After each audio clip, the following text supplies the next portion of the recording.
Hi, this is Greg Luce. I'm the corn and wheat specialist with the University of Missouri Extension. When growers make decisions around whether or not to replant, it's good to set the emotions aside and make it an economic decision. Use the decision aids like Extension Guide 49.1 that Bill Wiebold and Ray Massey put together. It's good to have a professional. Get your extension agronomist to go with you. Your University of Missouri Extension Specialist is a great resource. Also, seed company representatives make a lot of replant calls, but get a professional to go with you and evaluate those fields. And again, the Extension has a lot of good information. The Extension agronomists are very familiar with making replant decisions, and we've got those good guides that will help make more of an economic decision than one that would be based on emotion. Well, farmers have to make decisions on replant based on what kind of final stand it is and what time of year it is. And as we get later into the growing season, and as we are talking about this right now, we're at the very end of May, early June, and so we can live with a pretty thin stand of corn. However, farmer has to determine the entirety of the field, what the average stand is over the field, and if there's areas in the field that are too thin to leave. In some cases, a field may be a large enough field and there's portions of the field that have a sufficient stand. Other areas of the field that require replanting, so that can be done. One of the things we recommend is that if you're going to replant the corn, to go ahead and kill it out and not just plant right down the row and fill in with more corn. That competition of plant to plant doesn't work very good when we've got those little plants that far behind plants that may be much further along in development. So we don't recommend that. With soybeans, if replanting was necessary, on the other hand, that works very well, and that competition is not such a problem. We can usually get by with filling in more more stand with soybeans, but not with corn. We've got some excellent extension publications. Extension Guide 49.1 that was put together by Dr. Bill Wiebold and Dr. Ray Massey is very good on making economic decisions on what kind of stand would require replanting, and a lot of the various things to consider, all the costs associated with it.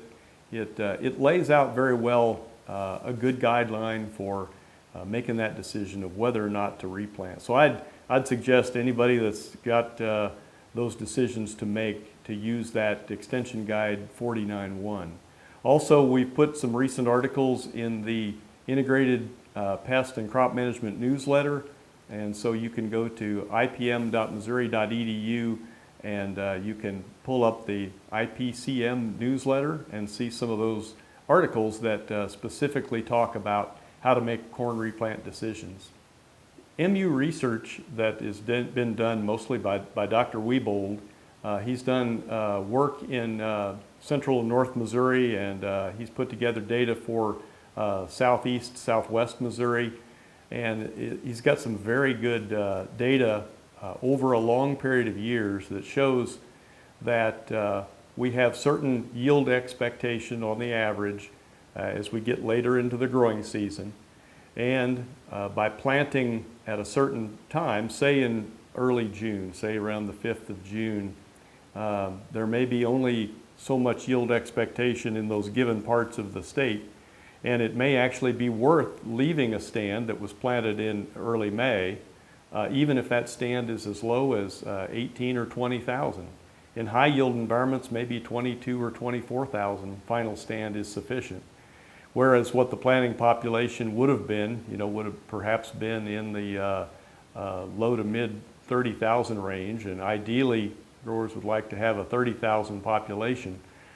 We can live with some pretty low stands as we get later into the season. And that information is there in those guides that we talked about, Extension Guide 49.1, and in some of our recent newsletter publications.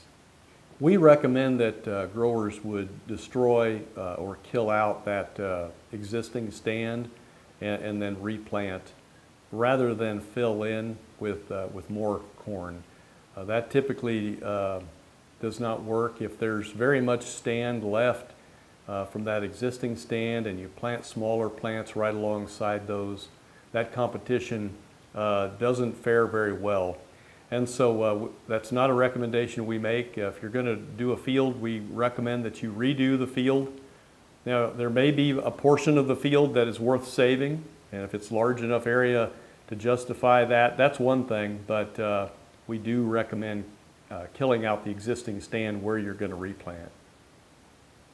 Always something to consider is the health of the existing stand.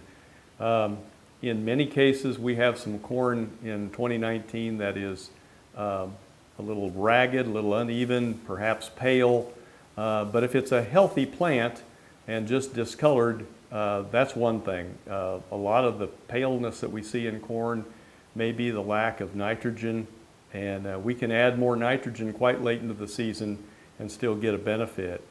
If the stand actually has wilted or diseased plants, an unhealthy stand, that's something that a grower has to consider whether that stand is worthy of leaving. But again, just the ragged unevenness and poor discoloration is something that we can live with as long as it's an actively growing plant.